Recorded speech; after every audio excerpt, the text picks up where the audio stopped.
Director of Municipal Policy at the Show Me Institute. Good morning, Patrick Toohey. Good morning. How are you? What, you did? I showered today. Why don't you come in? I'm a bit away. Oh, you're a bit away.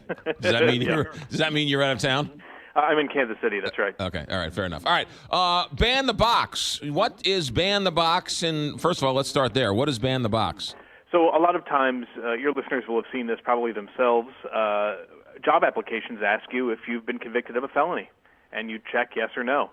And so there is concern that merely asking that question discourages people who have prior convictions from seeking jobs. And of course, you and I both want people that have served their time to be back out in society, paying taxes and working and contributing to the economy. And if something like this is a problem, is standing in their way, it's the kind of policy that seems to make perfect sense. Let's not ask applicants those questions. So, as Director of Municipal Policy, have you done any research? Because there have been some places that have banned the box. That's right. Well, the federal government has, and Kansas City, perhaps St. Louis as well, have in hiring city employees.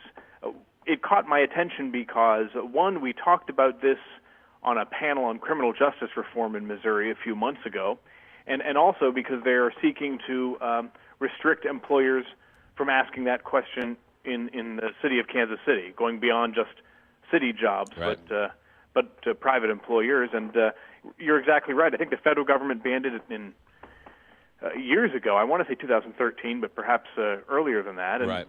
And what happens is, if you're an employer and you may not ask that question, you are inclined to just look at the applicant and make a decision. Is this person a felon?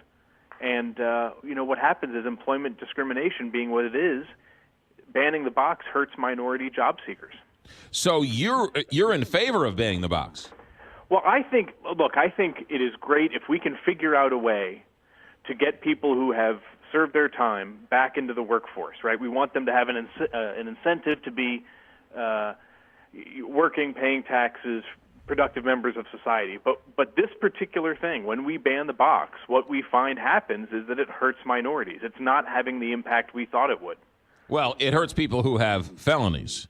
No, not necessarily, because what happens is if you're a Hispanic or a black male and you're applying for a job and your employer may not ask you if you have a felony conviction, he will likely look at you and say, well, the chances are higher that this minority has a felony conviction, so I'm just not going to hire him at all. So it hurts you even if you have no priors.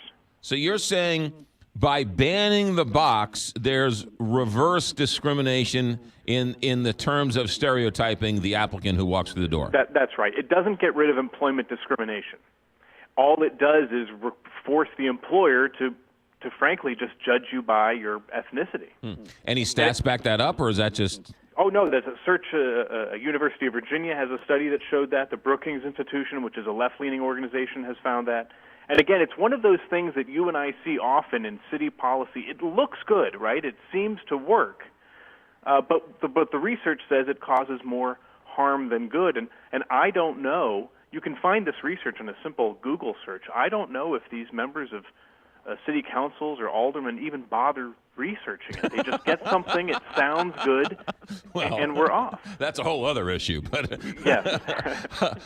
That's really interesting because there are many organizations that seek out people who have gone to prison, right? There's all these jobs that sort of say, we want to help society. There are others who don't care, and there are others who are very much say, I don't want anything to do with anyone who's ever even driven by a jail. And sometimes it's state and local laws that do that. There is an effort right now in the Missouri legislature to allow felons to work at liquor stores and sell lottery tickets. Right now in Missouri, if you have a felony conviction, you can't work at a Quick Mart, right? Because if you sell lottery tickets, or if that store sells lottery tickets, you're not allowed to sell them. Yeah. And so, again, it's perhaps a well-intentioned law, but it's standing in the way of people who have felony convictions from getting back on their feet, from getting jobs and paying taxes. It's also, a felony convictions are not created equal, right? That's right. There are some felonies where you're like, whoa, I don't want that guy anywhere near my business. And there are other ones where you're like, well, he was young, he was stupid, he was in college, it was a drug deal gone wrong or whatever else, right? He sort of, That's right. No, it is a clumsy question to ask to be making decisions like that. Right. It's not a one-size-fits-all question. Yeah. And so the point is, I think we just need to be much more nuanced in our research. We all want to do the right thing, right? We all want to create paths for people with convictions to become prosperous citizens. But that doesn't mean that every little bill, right, every little effort is a good idea. And Ban the Box is one of those things. It's gotten great press, like you say. People say, oh, that's great, we shouldn't do it. But the actual impact is hurting minority job applicants. And so we ought not be doing more of it. But I don't know, I don't know people who write laws, who write ordinances. I don't know what kind of work they do looking into the background, because this particular example, Ban the Box, is not difficult to find this research. It's out there, and it's not right-wing research. It's universities and left-wing think tanks. Patrick Tuohy, let's assume there is somebody who writes bills or an elected official, or people want to find out more about this. Where can we go to find out? Well, you can read this piece about Ban the Box at the Show Me Institute's website, showmeinstitute.org. And again, anybody who spends a few minutes on Google can research Ban the Box. And I don't know that we found the right way to do it, but we certainly know that this doesn't help. It's really interesting. Patrick Tuohy, have a good day. Thanks for